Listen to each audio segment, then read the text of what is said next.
Years after my relationship ended, I got revenge on my abusive ex.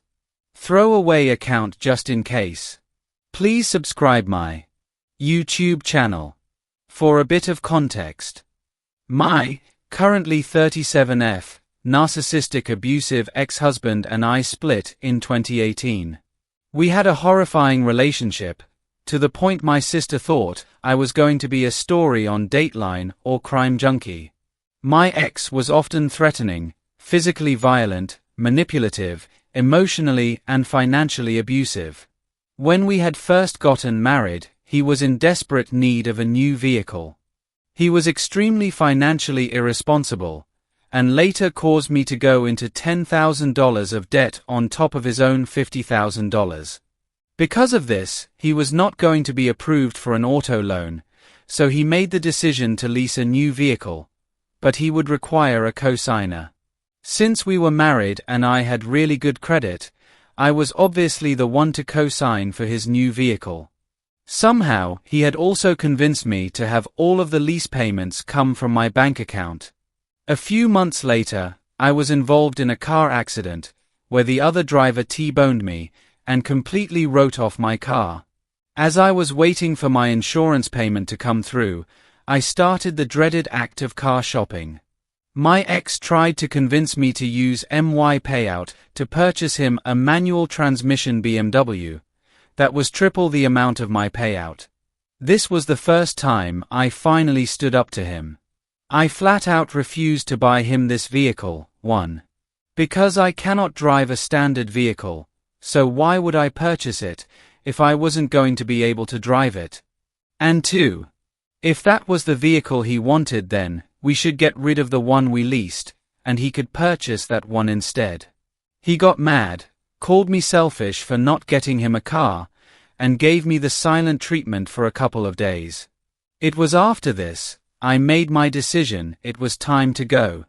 I ended up managing to find a cute little car that my insurance payout was going to cover aside from an extra $400, and slowly began moving out some of my stuff that he wouldn't notice until I was ready to tell him I wanted a divorce. When we finally decided to end our marriage, I put together an Excel sheet of all the money he owed me, including all of the back payments for his leased vehicle, half of the bills, and half of the rent. I agreed to cover half the costs of the house until the end of the summer, 60 days notice, and after that he was on his own if he chose to continue to live there.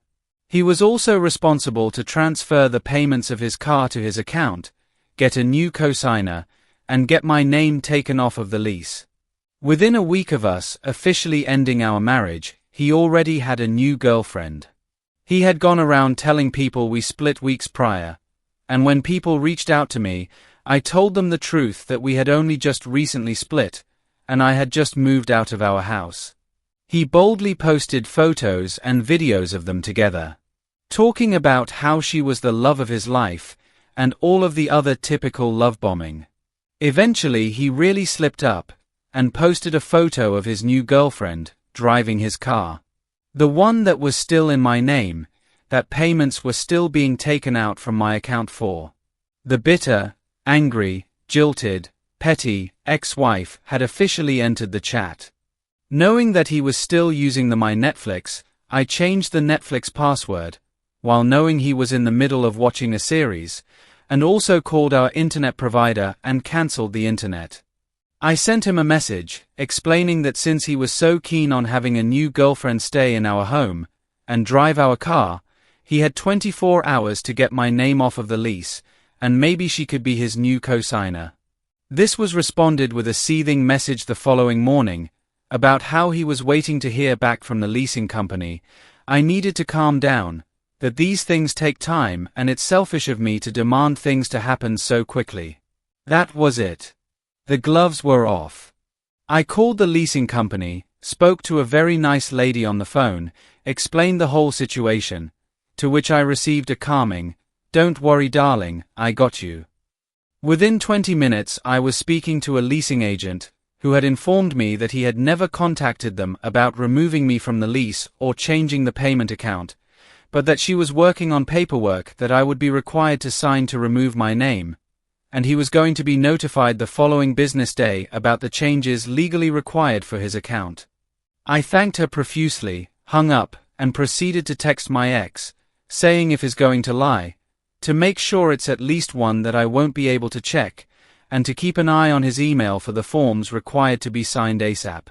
Somehow it became my fault that he didn't have a co-signer, but I was beyond caring, and told him to figure his shit out, because it was no longer my responsibility to do so. A few weeks later, I met up with my ex's dad to hand over some of my ex's stuff, and sign a few more documents regarding the car. It was here I learned that his dad had no choice, and reluctantly had to be the new co-signer. Just a small tidbit of information I stored away for a rainy day. Fast forward 2 years, to 2020. We're in the middle of the initial lockdown, everyone is stuck at home, and I began getting phone calls from the leasing agency. When I answered, they were looking for my ex, and each time, I would tell them I have no contact with him. We're divorced, I'm no longer on the lease, and if they cannot tell me what this is regarding to please stop calling. Every 2 weeks I would get another phone call. Roughly the time interval another lease payment was needed too. It doesn't take a genius to put 2 and 2 together on why they were calling. Paranoid, I requested a letter stating I was no longer on the lease, and if this was regarding missed payments on the lease my credit score would not be impacted. They emailed this letter, said my number would be removed from the file, and on the letter I noticed he had never bothered to update to his new address, and the letter still stated the house we had lived in together 2 years prior. Yet another little tidbit of info stored for later. Now, keep in mind that his dad hates being in debt.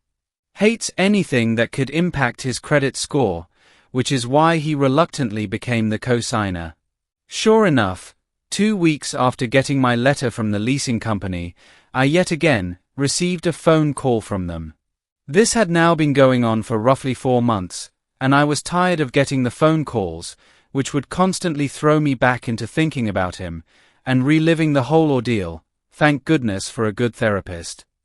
I requested to speak to a manager to get this sorted out once and for all, since the advice of, just don't answer our calls anymore, wasn't good enough for me. When a manager called me back, he apprehensively asked me if I had any way of getting in touch with my ex, as it was urgent that they speak to him. I gave him the Reader's Digest version, and said it doesn't surprise me he has defaulted on payments, since he never really was good at keeping a job while we were together. The manager informed me he could neither confirm nor deny if that was the reason for the phone calls, but understood why I would have no contact with my ex. He was very helpful in removing my cell phone number from their call list, and assured me that I would no longer be hearing from them. Before we finished our call, I mentioned that I noticed on the letter I received from them a few weeks prior still had our old address, and I could give the most recent one I knew about if that would be helpful. The manager said he couldn't ask for it, but if it was willing to give it, then he would appreciate it. So, I proceeded to give my ex's dad's mailing address, and also offered up his dad's home phone number.